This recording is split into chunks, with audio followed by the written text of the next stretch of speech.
Welcome to a Parthian Films blabbercast. Parthian Films, in cooperation with the Snake River Theatrical Plagiarist Guild, is pleased to present the story of the 1927 Plum It Series.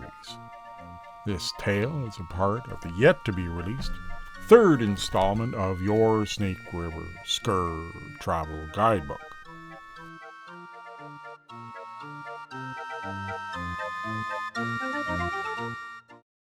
Game 1. Only 30 seconds into the first game, Felipe Bastido scored.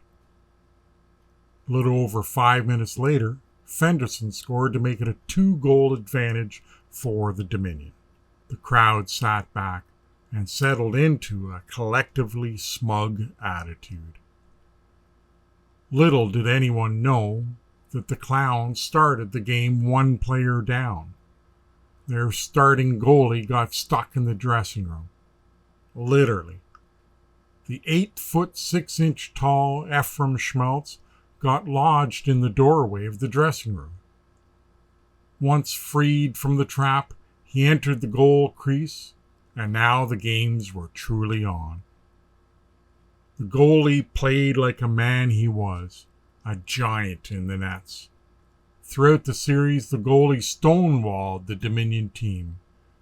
Ephraim stood on his head to make saves.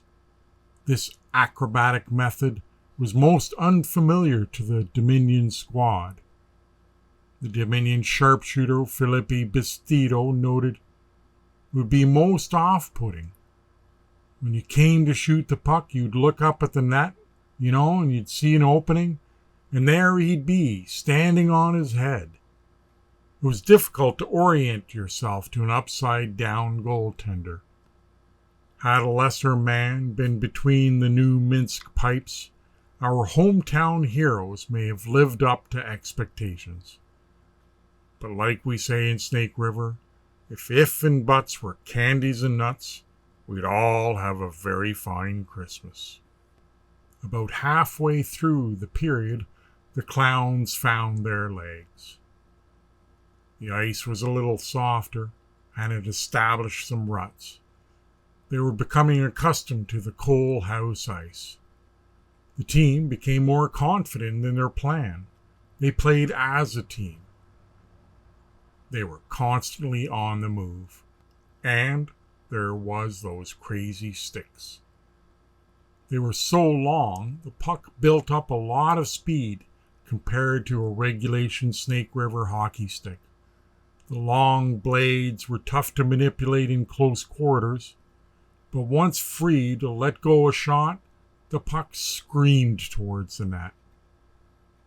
Federico Macaroni could explain the physics behind the use of these long sticks and the ensuing velocity, but physics or not, once a Clown really connected with the puck, it came off the stick like a lightning bolt. Both Dominion goalies noted at first it was hard to track the puck coming off those wacky blades. But once they got their feet under them, the Clowns started to connect. Before the first period was over, they had tied the score. Going into the second and third periods, there was another factor at play. That fall in Snake River was a particularly warm one. The engineering staff at the coal house was not prepared to hold a capacity crowd that early in the year. The combination of the heat and the crowd meant that the temperature in the old rink rose to over 100 degrees. Most of the players on the Dominion side had taken the tournament lightly and not bothered to get into game shape. That, and they were hungover. This self-inflicted wound and the heat drained the Dominion side. By the third period, the new Minsk team dominated play. At the final whistle, the scoreboard read New Minsk 7, the Dominion 3. The next day, the media and fans alike rolled out a lot of excuses.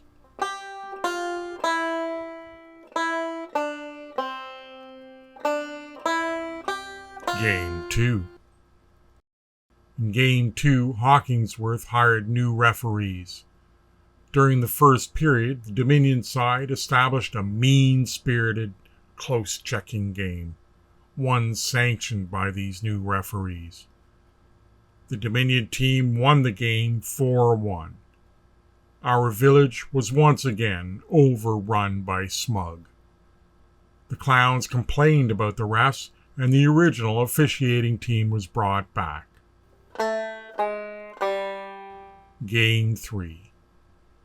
Early in Game 3, the New Minsk side was getting dragged into playing that same roughhouse style as the Dominion. At one point, they trailed by a score of 3-1. However, the Clowns refocused, and the game ended in a tie, 4-all.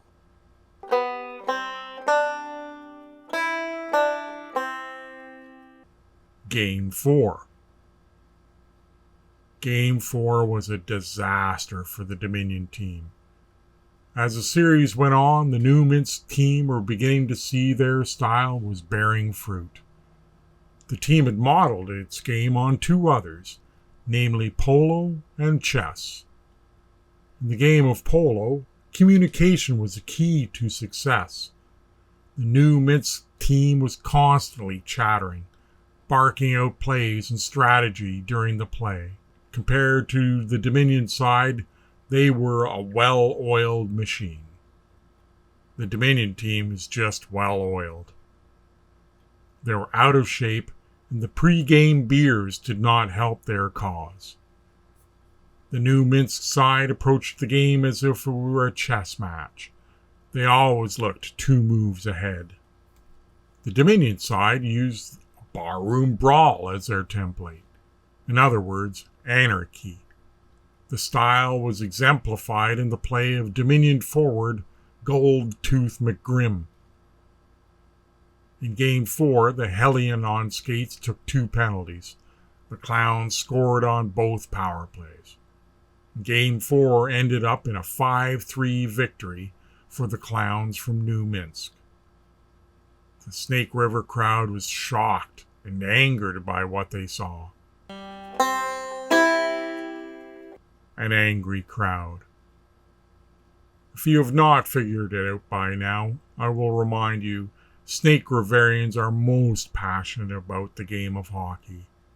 The losses were not received with any grace. The fans booed their own team during Game 4, and the cat calls and criticisms were most foul when the game ended. Most fans directed their wrath at McGrim.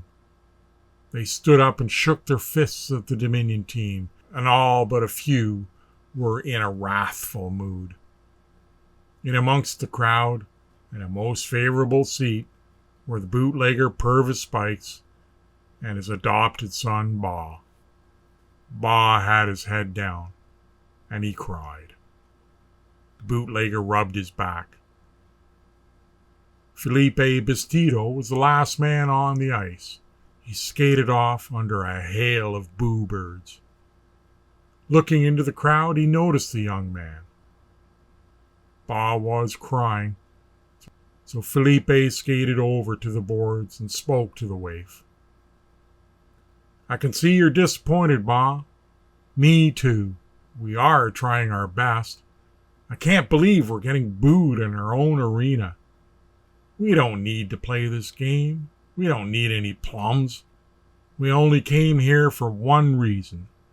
We love the Dominion of Canada and our home of Snake River. Would you give us another chance, Ba?" With that, the young fan wiped away a tear. "Yes, sir. Why, we love you too." Bastido nodded approval, then skated off the ice with his head up.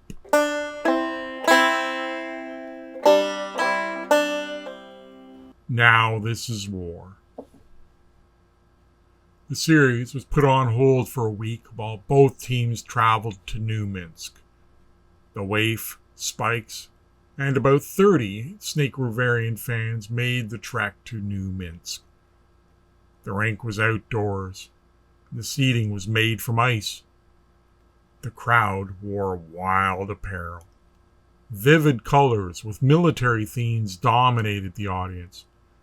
Between the clowns and the army, it was, for a Snake Riverian, a very scary crowd. As noted earlier, the ice was rough. The end boards were made of ice, and the puck took wild bounces off the uneven surface. The Dominion side needed to make adjustments to their game. Game 5. At the drop of the puck, the Dominion team was flying. They were sober and well rested for that first game in New Minsk. They held a 3-0 lead with Raoul Gibson Fenderson scoring again. Then they sat back. The refs had been calling every minor infraction, so trying to nurse a lead, the Dominion team abandoned its normal close-checking style. It was something bred into every Snake Riverian. As a hockey player, you must play defense. In the Moonshine Leagues, an accepted defensive strategy was to hack and slash.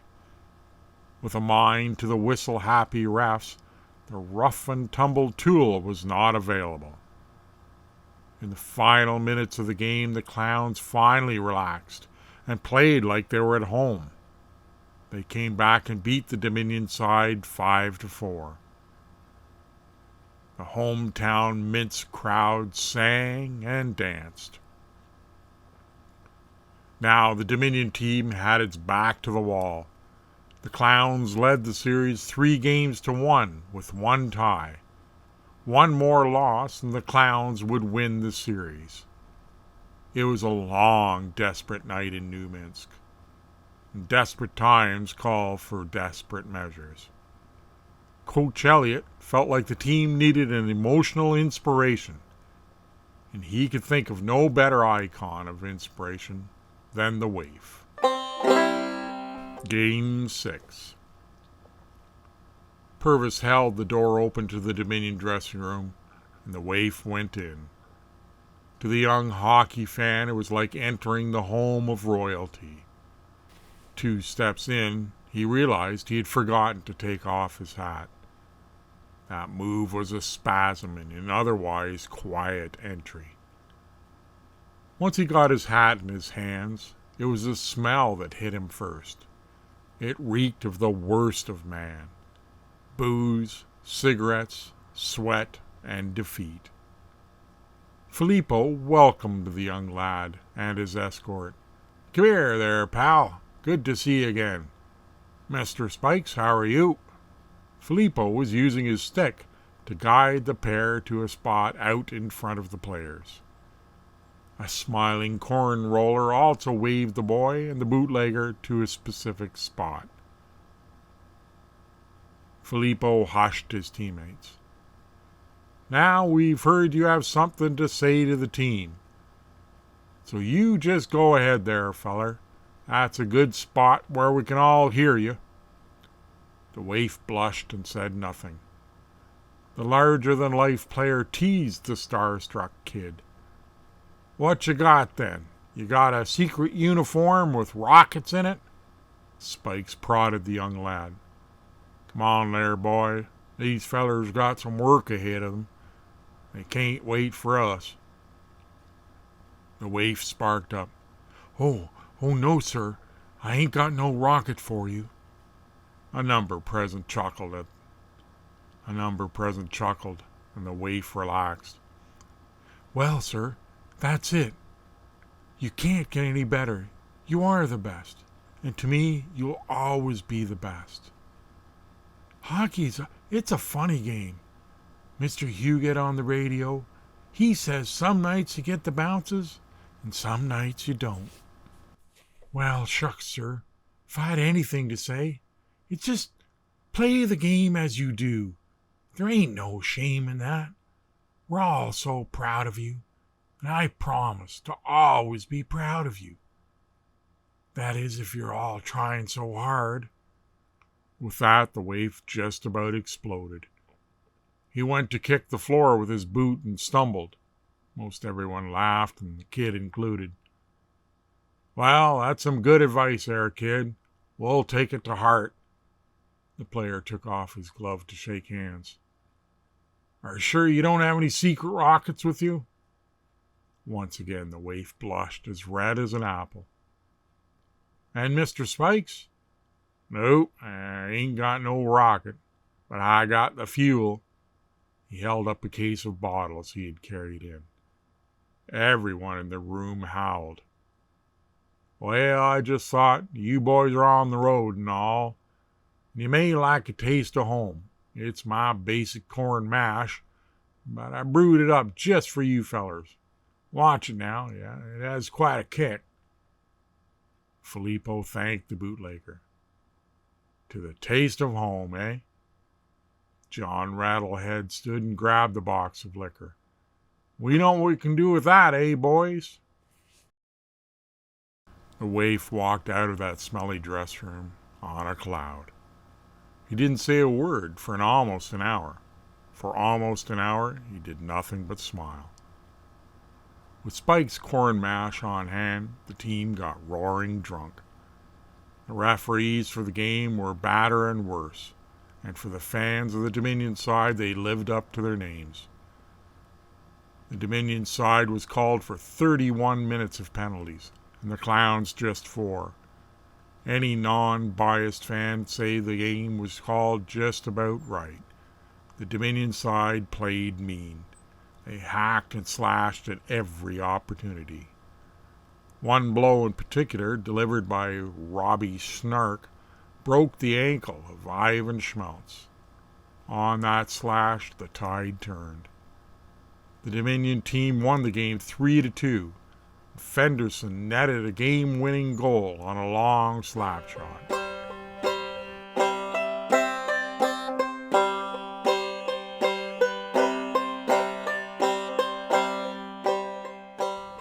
Game 7. The Dominion side had seen the light. Once again, they got plastered on Spike's corn mash. The Clowns were still angry about the slash and began to fight back. In the last few minutes, with the game tied 3-3, Raoul Gibson Fenderson picked up the puck in his own end and had 5 Clowns between him and the opposing net. He lofted the puck high into the air, then scooted underneath and between the legs of the Minsk defenders. He arrived at front of the Minsk net just as the puck fell to the ice. Ephraim, the new Minsk goalie, was so shocked by the play, he stood frozen between the pipes. And Fenderson wasted no time and tapped the puck into the net for the winning goal. Everyone agrees it was the most spectacular goal of the series.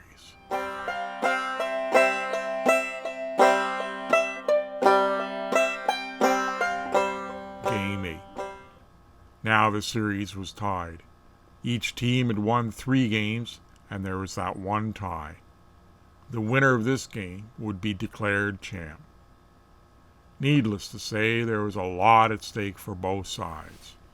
The violence on the ice had been building towards an all-out war. Behind the scenes, there was a great debate about what refs to use. Badder and worse were sidelined, and some of the neutral refs were brought in from Cold Rapids. In the end, it was a no-win situation for the officials. Both teams were in full fury. The game was a wild affair, most foul and ill-tempered. Back in Snake River, City Hall officially declared the day a holiday, and everyone tuned into the game. Radios were brought into the schools and the hospital. Everyone was given a chance to listen to the match, and everyone did. Even those out for a walk on the round were given updates relayed high atop the Tower of Blabber at the center of town. After 2 periods, the Clowns led 5-3. It was the most tense intermission at home. In the dressing room in Minsk, the Snake River boys just drank some more corn mash. Early in the 3rd period, Bastido got the team within 1. Halfway through the period, the high-flying corn roller tied the game. and the stage was set. Fester Huguet on the mic was talking to the fans of Snake River. He called it this way. 1 minute left in the game. Corn Roller flies upon his wing. He heaves a shot, and Fenderson gives the puck a stab and fails. A brother hot, a blight to front, they score! Raoul Gibson Fenderson has scored for the Dominion.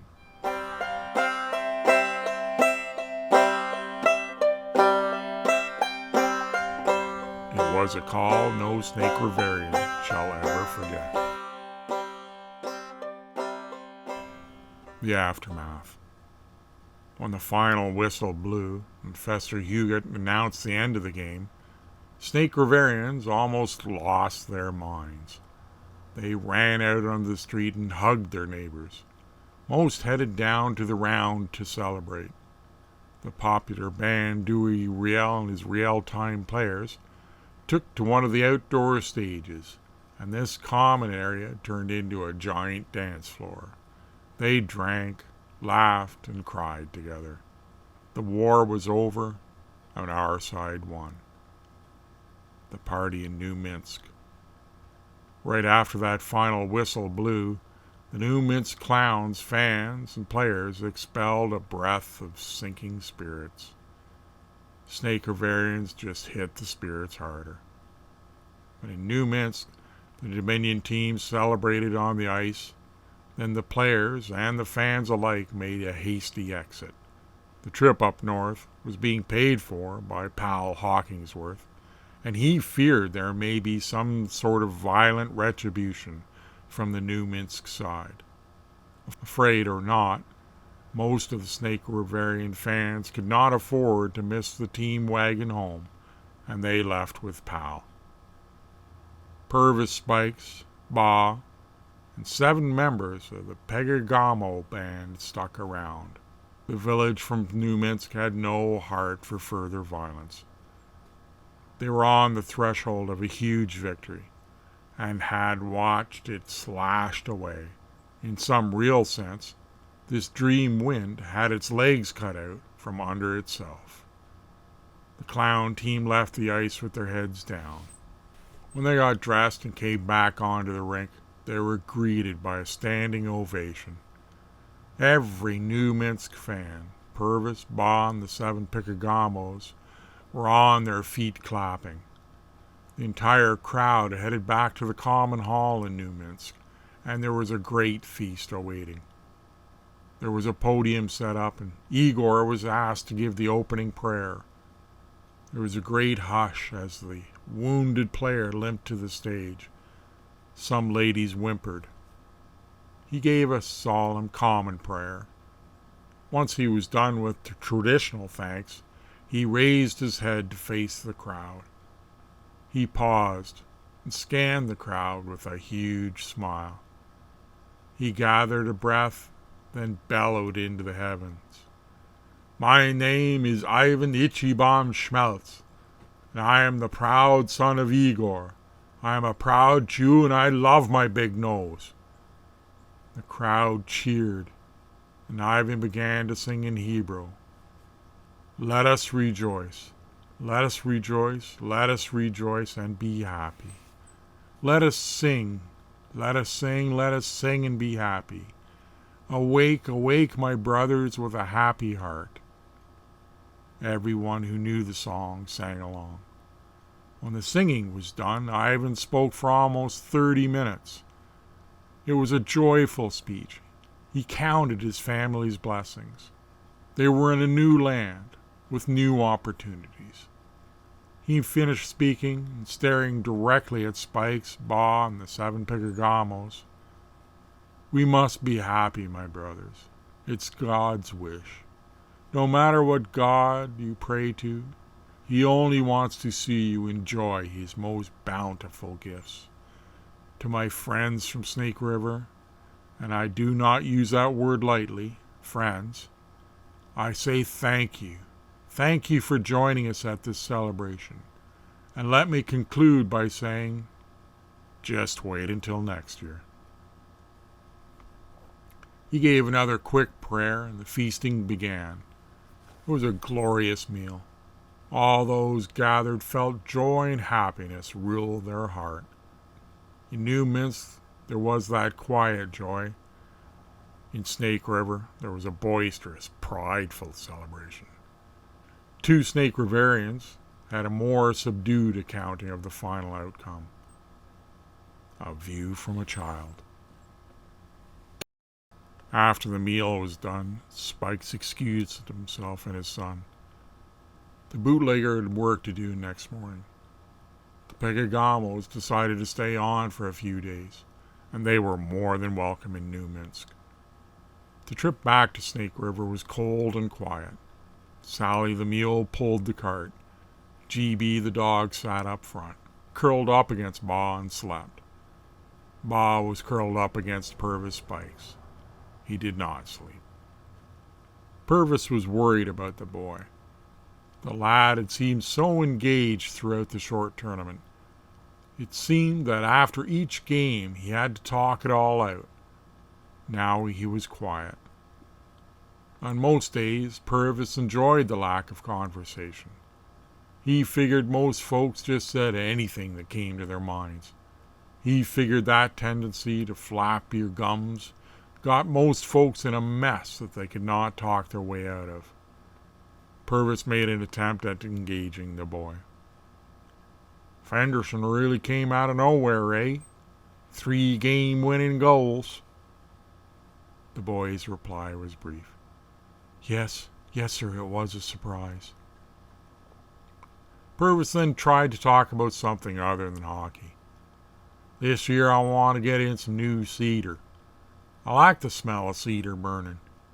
Maybe we can build some cedar barrels as well. I'll get on it as soon as we get back home, sir. Assigning the work was not what the bootlegger had intended. It'll be nice to be home, won't it, Ba? Yes, sir. The bootlegger decided to keep quiet. It was a long time before the child spoke his mind. Pa? What is it, son? It is a cruel, hard life, isn't it? It can be. The bootlegger always tried to tell the truth. Are you thinking about that slash that Ivan took? It just didn't seem fair, Pa. Purvis Spikes waited for more. Eventually the waif began. I can see now just how cruel the game is. Listening on the radio, it's as if it were just another story from far away, just like them books we read. Sometimes I get scared, but I can tell myself when the story gets scary, this is just a story. But that was no fairy tale. That was a real bone that got broke. I watched blood flow and teeth fly. The truth be told, I was hoping for the clowns would have won. It would have meant so much for them. Kind of like Cinderella at that ball. That ain't a bad thing, is it, Pa? Wishing for my team to lose? I mean, we have friends in New Minsk now. Heck, you saved that man's life. I could see it clear, sitting so close, watching a man get his ankle broke right before your eyes. There ain't nothing to say, nothing to be done. But I can see it clear now. Life ain't no storybook. I suppose life and God just don't care. Spikes gave some serious thought as to what he was going to say next. You know, son, sometimes you're just on a losing team, like those fellers from New Minsk. I once fought for a losing side. I wore my gray uniform with pride. Right from the get-go, we didn't stand a chance, not in the long run. But no matter what the odds, you can't give up, win or lose. So I ask you, boy, what does victory look like? My side lost and them Yanks won. That didn't stop a lot of boys in blue getting laid 6 feet under, and for me to walking 6 feet above. I say there's my victory. As long as I'm 6 feet above the ground, I'm winning. In your case, Ba, I'd say the victory is about 4 feet off the ground. The boy was so deep in his thoughts he missed the fact that Purvis was trying to be funny. And Purvis kept on. Now, victory always don't come with awards and rewards, but when it do, it sure can be sweet. I don't think God gives a goddamn about what happens to old Purvis. So maybe I don't give a goddamn about him. He can make promises to rewards later on and keep them to himself. I can only plan for right now, celebrate my victory right now, and bask in the glory of my rewards right now. And that's what I say. I want to know, what awards are you taking home today, Ba? What does victory look like to you, son? When they got serious, neither Spikes nor the boy ever rushed into speaking quickly. This time was no different. There was silence, and then the boy began. I see your point of view, Pa. Just the fact that I'm taking breaths could be counted as a victory.